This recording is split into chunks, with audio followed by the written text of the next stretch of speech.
ये शॉर्टफॉल जो इस वक्त 5 महीने का है, ये किसी मिनी बजट की सूरत में पूरा किया जाएगा या कुछ मजीद टैक्सेस ऑलरेडी टैक्स पेयर्स पर ही आयद किए जाएंगे? इसका सोल्यूशन क्या है गवर्नमेंट के पास? जी, बिस्मिल्लाहिर्रहमानिर्रहीम। Thank you very much. देखें, बज़ाहिर तो यही लग रहा है कि शायद कोई मिनी बजट ही आ सकता है जिसके तहत ये शॉर्टफॉल जो है ये रिकवर करेंगे।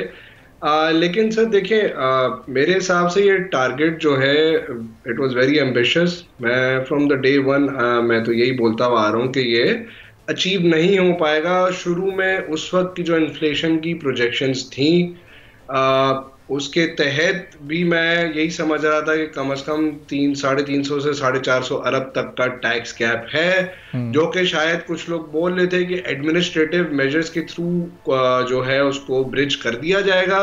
बट मैं उनसे उस वक्त भी इख्तिलाफ कर रहा था, आज भी इख्तिलाफ करता हूं कि जी एडमिनिस्ट्रेटिव मेजर्स के थ्रू आप इतना सब्सटैंशियल सम जो है वो रिकूप नहीं कर सकते। जहां तक सर बात हुई रिफॉर्म्स की, अभी आपने देखा होगा अब टैक्स लॉज अमेंडमेंट बिल जो है सेनेट से अप्रूव हुआ है। अब मुझे सर सिर्फ एक बात जाननी है कि किस तरीके से एक टैक्स फाइलर के आप इकोनॉमिक ट्रांजैक्शंस पे, खरीदो फरोख्त पे, चाहे वो इमूवेबल प्रॉपर्टी हो, चाहे वो गाड़ी हो, कुछ भी हो, आप किस तरीके से उस पर रिस्ट्रिक्शंस लगा सकते हैं कि 130% जो उसकी वेल्थ में था पिछले टैक्स ईयर में, वो सिर्फ 130% तक वो खरीद सकता है। मुझे सिर्फ इस बात का कोई समझा दे या जवाब दे दे कि किस तरीके से पॉसिबल है, किस तरीके से प्रैक्टिकल है।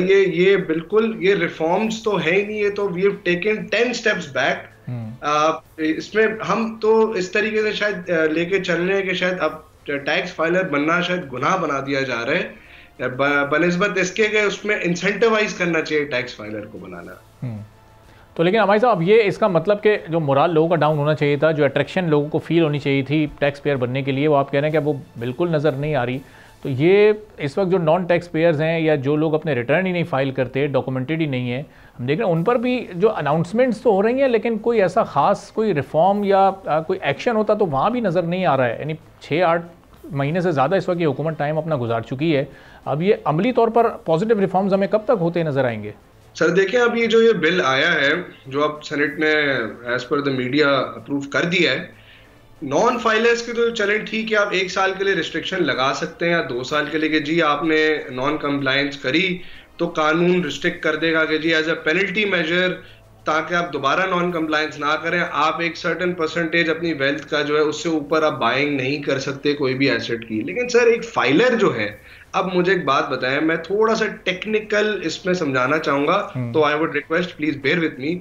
अब सर मुझे एक बात बताएं, अगर मेरी वेल्थ में लेट से 100 रुपए की एक ही प्रॉपर्टी, इमूवेबल प्रॉपर्टी, ठीक है, वो कॉस्ट पे रिकॉर्ड हुई है, मैंने 10 साल पहले परचेज करी थी, अब मुझे 500 रुपए की प्रॉपर्टी चाहिए है और ये प्रॉपर्टी जो मैं बेचने जाऊंगा ये 400 रुपए की बिकेगी, तो एज पर जो इनकम टैक्स ऑर्डिनेंस की ऑपरेशन है, मैं 100 की प्रॉपर्टी को 400 में बेच के 500 की परचेज कर सकता हूं। लेकिन इस अमेंडमेंट के तहत मैं 230 रुपए से ज्यादा या 130% से ज्यादा अपनी वेल्थ की परचेज ही नहीं कर सकता हूं, जो कि मेरे ख्याल से बिल्कुल इम्प्रैक्टिकल है। और इनफैक्ट ये जो इनकम टैक्स ऑर्डिनेंस जो इनकम टैक्स को गवर्न करता है हमारे मुल्क में कानून, ये तो उसकी भी खिलाफ वर्जी है, क्योंकि ये पॉसिबल ही नहीं है। आप किस तरीके से एक टैक्स पेयर को जिसकी जो है वेल्थ वाइट है, जिसकी वेल्थ में सारी चीजें डिक्लेयर्ड है और एक चीज कॉस्ट पे डिक्लेयर्ड है, या तो आप कानून में तब्दीली ले आएंगे जी हर साल रीवैल्यू करेंगे, वो एग्जेम्प्ट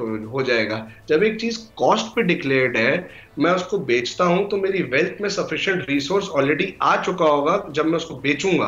और सर दूसरी चीज ये कि अगर मैं नॉन फाइलर हूं और मैं फाइलर बनता हूं, तो अभी तक इसमें क्लैरिटी नहीं है कि क्या मैं हर ट्रांजैक्शन पे मुझे इनकम और एक्सपेंडिचर स्टेटमेंट फाइल करना पड़ेगा। अगर मैं इनएलिजिबल पर्सन हूं और मैं रिटर्न फाइल करता हूं टैक्स 24 का, अगर मुझे 25 में प्रॉपर्टी खरीदनी है, अगर मैं हर परचेज पे मुझे income and expenditure statement file करना है, तो सर हमारा कानून बोलता है सेल्फ असेसमेंट स्कीम है। सेल्फ असेसमेंट स्कीम तो फिर नहीं रही, तो ये तो आप कानून को फिर आप डायरेक्शन किसी और तरफ लेके जा रहे हैं। शायद मेरे ख्याल से ये थोड़ा सा मेरे इसको हम बोलते हैं लॉ में इररिकंसाइलेबल कॉन्फ्लिक्ट की तरफ हम जा रहे हैं कानून के अंदर, जो कि मेरे ख्याल से अच्छी बात नहीं है, ये अनसर्टेनिटी क्रिएट करने वाला है।